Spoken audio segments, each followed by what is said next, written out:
নমস্কাৰ বন্ধু বান্ধৱীসকল, পুনৰবাৰ স্বাগতম জনাইছোঁ এনচি স্মাৰ্ট টিপছৰ অন্য এটা নতুন ভিডিঅ'লৈ।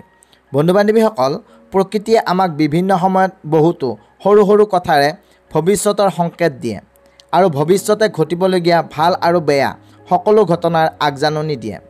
যদি আমি সেই সংকেতসমূহ বুজিব পাৰোঁ তেনেহ'লে সেয়া আমাৰ বাবে অতিকে এটা ভাল কথা হয়। কিন্তু কেতিয়াবা আমি এইবোৰ সংকেত বুজি নাপাওঁ, নতুবা কেতিয়াবা আওকাণ কৰি এৰি দিওঁ। শাস্ত্ৰত উল্লেখ থকা মতে গছ-গছনি, জীৱ-জন্তু, পশু-পক্ষী আৰু অন্যান্য কেতবোৰ সজীৱ আৰু নিৰ্জীৱ বস্তুৰ দ্বাৰা আমি আমাৰ ভৱিষ্যতৰ আগজাননী পাব পাৰোঁ। যদিওবা ইয়াৰ পৰা পোৱা কিছুসংখ্যক সংকেত অত্যন্ত ৰহস্যঘন হয় আৰু এইসমূহ বুজিবলৈ কোনো জ্ঞানী ব্যক্তিৰ প্ৰয়োজন হয়, কিন্তু কিছুমান সামান্য সংকেত আমি সাধাৰণতে বুজিব পাৰোঁ। আজি আমি এই ভিডিঅ'টোত আলোচনা কৰিম কিছুমান বিশেষ চৰাই-চিৰিকটিৰ দ্বাৰা আমি কোনবোৰ সংকেত পাওঁ আৰু সেই বিশেষ সংকেতসমূহত কি অৰ্থ লুকাই থাকে। লগতে আমি এনেকুৱা এটা বিশেষ চৰাইৰ বিষয়ে আলোচনা কৰিম যি নেকি অতিকে সৰু যদিও সকলোৰে মৰমৰ আৰু প্ৰিয়, আৰু সেই সৰু চৰাইটো হৈছে ঘৰচিৰিকা। দিনৰ ভাগত দেখা পোৱা এই সৰু চৰাইটোৱে তাৰ নিজৰ মাতেৰে সকলোৰে মন মোহিত কৰি তোলে। চৰাই-চিৰিকটিৰ কোলাহলত সুন্দৰ মধুৰ সংগীতৰ দৰে হয়, যিবোৰ শুনি আমাৰ সকলোৰে মন প্ৰাণ প্ৰসন্ন হয়। কিন্তু বন্ধু বান্ধৱীসকল, আজিকালি চৰাই-চিৰিকটি একেবাৰে দেখিবলৈ নোপোৱা হৈছে।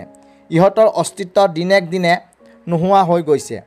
কিন্তু এই সৰু যেন লগা চৰাইটোৱে আমাক বহুতো শুভ আৰু উপকাৰী সংকেত প্ৰদান কৰে। আহক আমি আজিৰ এই ভিডিঅ'টোৰ জৰিয়তে জানি লওঁ কোনবোৰ সংকেত আমি চৰাই-চিৰিকটিৰ পৰা পাওঁ। কিন্তু তাৰ আগতে যদি আমাৰ চেনেলটো ছাবস্ক্ৰাইব কৰা নাই তেনেহ'লে চেনেলটো ছাবস্ক্ৰাইব কৰি কাষতে থকা বেল আইকনটো প্ৰেছ কৰি দিব, যাতে এনেধৰণৰ আধ্যাত্মিক বিষয় ভিডিঅ'সমূহ আপোনালোকে আগতীয়াকৈ চাব পাৰে। লগতে ভিডিঅ'টোত এটা সুন্দৰকৈ লাইক কৰিবলৈ একেবাৰে নাপাহৰিব। বলক তেনেহ'লে জানি লওঁ সেইসমূহ চৰাই-চিৰিকটিৰ বিষয়ে যিসমূহে আমাক বিশেষ সংকেত প্ৰদান কৰে। সৰ্বপ্ৰথম চৰাইটো হৈছে কাউৰী। সামান্য চৰাই যেন লগা কাউৰী এনেকুৱা এটা চৰাই যিটো হয়তো কাৰোৰে প্ৰিয় নহয়। কাউৰীৰ কৰ্কশ মাত কাৰোৰে প্ৰিয় নহয়, কিন্তু কাউৰীয়ে আমাৰ জীৱনৰ ভৱিষ্যতৰ সংকেত প্ৰদান কৰে। সকলো শুভ আৰু অশুভ ঘটনাৰ আগজাননী কাউৰীয়ে আমাক প্ৰদান কৰে। শাস্ত্ৰ অনুসৰি যদি বহু কাউৰী এটা স্থানত গোট খাই কৰ্কশ মাতেৰে চিঞৰিব ধৰে তেনেহ'লে ইয়াক এটা অতিকে অশুভ সংকেত হিচাপে মনা হয়। উক্ত স্থানডোখৰত নিশ্চয় কোনো ডাঙৰ বিপদ বা ঘটনা ঘটিবলৈ গৈ আছে তাৰ সংকেত প্ৰদান কৰে। সেইবাবে এনেকুৱা স্থানৰ পৰা অতি সোনকালে গুচি যোৱাটোৱে অতিকে উত্তম বুলি মনা হয়। কিন্তু ইয়াৰ বিপৰীতে যদি কাউৰীয়ে মুখত কোনো খাদ্য বা মাংসৰ টুকুৰা লৈ যোৱা দেখা পায়, নতুবা কোনো পানী ভৰি থকা পাত্ৰৰ ওচৰত পানী খাই থকা বা থিয় দি থকা দেখা পায়, তেনেহ'লে এইটো এটা অতিকে শুভ সংকেত হিচাপে মনা হয় আৰু কিবা শুভ ঘটনাৰ সংকেত প্ৰদান কৰে। ইয়াৰ ফলত ঘৰত সুখ সমৃদ্ধি বাঢ়ে।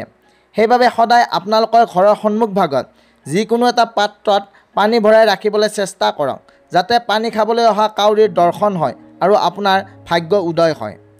দ্বিতীয় চৰাইটো হৈছে ফেঁচা। শাস্ত্ৰ অনুসৰি ফেঁচাক মা লক্ষ্মীৰ প্ৰতীক হিচাপে মান্য কৰা হয়। কিন্তু অকল ভাৰতবৰ্ষতেই নহয়, বিশ্বৰ অন্য দেশতো ফেঁচাক লৈ বহুতো শুভ আৰু অশুভ মান্যতা আছে। যদি কাৰোবাৰ ঘৰৰ মুধচ বা ঘৰৰ ছাদত ফেঁচা আহি পৰে তেনেহ'লে এইটো এটা অশুভ সংকেত হিচাপে বিবেচনা কৰা হয়, আৰু এইটোৱে এইটো কথাৰ সংকেত প্ৰদান কৰে যে অতি সোনকালে সেইখন ঘৰত বিপদ বিঘিনি আহিব। আৰু যদি ফেঁচাই কন্দাৰ শব্দ শুনে বা নিউ নিউকৈ চিঞৰা শুনে তেনেহ'লে এইটো অশুভ, এইটো মৃত্যুৰ সংকেত হয়। কিন্তু বগা ফেঁচা দেখা পোৱাটো শুভ সংকেত হিচাপে শাস্ত্ৰ অনুসৰি মনা হয়। এইটো ধন সম্পত্তিৰ প্ৰাপ্তিৰ সংকেত হিচাপেও মান্য কৰা হয়। তৃতীয়টো হৈছে মৰা চৰাই। মৰা চৰাই অতিকে শুভ আৰু পবিত্ৰ পক্ষী হিচাপে মনা হয়। ই ভগৱান কাৰ্তিকৰ বাহন। যদি আপুনি কোনো অতিকে গুৰুত্বপূৰ্ণ কামলৈ যোৱাৰ সময়ত মৰা চৰাইৰ দৰ্শন হয় বা মৰা চৰাইৰ মাত শুনে তেনেহ'লে তাক অতিকে শুভ হিচাপে বা শুভ সংকেত হিচাপে মনা হয়। নিশ্চিত হওক যে আপুনি যিটো কামলৈ যাব তাত সফলতা পাবই পাব। বন্ধু বান্ধৱীসকল, আহক এতিয়া জানি লওঁ ঘৰচিৰিকাৰ পৰা আমি কি কি সংকেত পাওঁ বা লাভ কৰোঁ। যিখন ঘৰত ঘৰচিৰিকা বাহ সাজে বা বান্ধে তেনেকুৱা ঘৰত সদায় আনন্দ আৰু শুভ শান্তিয়ে বিৰাজ কৰে। ঘৰখনত পৰিৱেশ শান্তময় হয় আৰু প্ৰতিদিনে ধন টকা পইচাৰ আগমন হয় বুলি শাস্ত্ৰত উল্লেখ আছে। দ্বিতীয়তে যদি ঘৰচিৰিকাই আপোনাৰ শৰীৰত বা বিশেষকৈ মূৰত বিষ্ঠা ত্যাগ কৰে তেনেহ'লে এইটো কেতিয়াও অশুভ নহয়। এইটো কিবা শুভ সংকেত পোৱাৰ আগজাননীহে মাথো। আপুনি অতি সোনকালে কিবা শুভ সংকেত পাব যিটো বহুদিনৰ পৰা বাট চাই আছিলে। ঘৰতো যদি ঘৰচিৰিকাই যেনি তেনি বিষ্ঠা ত্যাগ কৰে তেনেহ'লে এইটো এটা সেই ঘৰখনৰ বাবে অতিকে এটা ভাল খবৰ বা এটা ভাল সংকেত প্ৰদান কৰে। তৃতীয়তে ঘৰচিৰিকা অতিকে সাধাৰণ আৰু ভয়াতুৰ চৰাই হয়। ঘৰচিৰিকা অতি সহজে কাৰোৰে ওচৰ নেচাপে।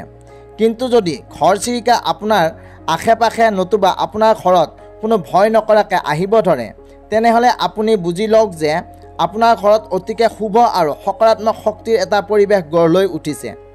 এনেকুৱা পৰিৱেশৰ ঘৰত বসবাস কৰাটো অতিকে শুভ হিচাপে বিবেচনা কৰা হয়। চতুৰ্থতে যদি আপুনি কোনোবা দিনা হঠাতে বহুতো ঘৰচিৰিকা চৰাই আহি আপোনাৰ ঘৰৰ চোতালত বা বেলকনিত পৰি আনন্দ মনেৰে খেলা ধূলা কৰি থকা দেখিছে তেনেহ'লে বুজি লওক যে অদূৰ ভৱিষ্যতে আপোনাৰ ঘৰত বহুতো ডাঙৰ কিবা শুভ কৰ্ম হ'বলৈ গৈ আছে। কিবা বিশেষ খবৰ লাভ কৰিব যিটোৱে সকলোকে সুখী কৰি তুলিব, নতুবা কিবা কাৰ্যত সফলতা প্ৰাপ্তি কৰিব, নতুবা ঘৰত কোনোবা বিশেষ সদস্যৰ আগমন হ'ব। ঘৰত বহুতো চৰাই চিৰিকটি অৰ্থাৎ বহুতো ঘনচিৰিকা একেলগ হৈ চিৰিক চিৰিককৈ চিঞৰি থকাটোক অতিকে শুভ হিচাপে মনা হয় সেই ঘৰখনৰ বাবে। পঞ্চমতে বাস্তুশাস্ত্ৰৰ মতে ঘৰত ঘৰচিৰিকা বা ঘৰচিৰিকা বাহ থাকিলে সেই ঘৰখনত সকাৰাত্মক উৰ্জাৰ আগমন হয় আৰু ঘৰত কিবা প্ৰকাৰৰ নকাৰাত্মক শক্তি আৰু শংকা থাকিলে সেইসমূহ ঘৰখনৰ পৰা নাইকিয়া হয় বুলি মনা হয়। সেইবাবে যদি আপোনাৰ ঘৰতো কিছুদিনৰ বাবে হ'লেও ঘৰচিৰিকাই বাহ সাজে আৰু তাৰ পিছত তাৰ পৰা উৰি যায় তথাপিতো সেই বাহসমূহ কেতিয়াও ভাঙি নেপেলাব। বহু সময়ত ঘৰচিৰিকা চৰায়ে সিহঁতৰ বাহ সাজি গুচি যায় আৰু কিছু সময়ৰ পিছত তাত আহি আকৌ বাহ লয়। এইটো ঘৰখনৰ বাবে অতিকে শুভ হিচাপে বিবেচনা কৰা হয়। বন্ধু বান্ধৱীসকল, এইদৰে অতি সৰু সাধাৰণ আৰু আলফুলীয়া যেন লগা ঘৰচিৰিকাক আমাৰ বাবে সদায় শুভ ফল প্ৰদানকাৰী হিচাপে মনা হয়।